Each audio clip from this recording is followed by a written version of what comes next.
Hello everyone. In this video, we will discuss the type function in Python.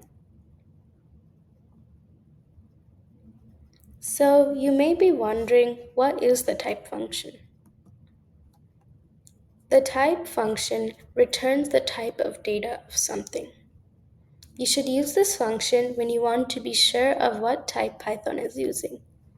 For example, type of 9 is an integer. So here's a question. What does type function return for each value? You should pause the video and try this on your own. Okay, so here are the answers. The first one, type of true, that's a bool. Type of negative 998.0, that's a float. The third one is an int. The fourth is a float. The fifth is an int. The sixth is a float. And I know you can't see what's written over here, but it just says type and then the string, and Python knows that's a string. Okay, so here's a code example from a Google Colab notebook. This is where the code is written. This is the console output. And you may be wondering, what is this print over here?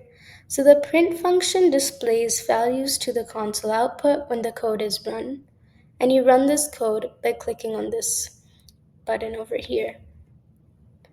So what Python is doing is it reads the first line of code that says print type hello, and Python sees that hello is surrounded by quotation marks.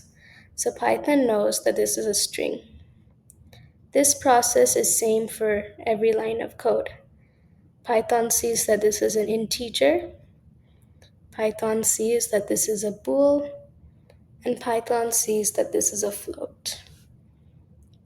Okay, so that was it for the type function. Thank you for watching, and I'll see you in the next video. Bye!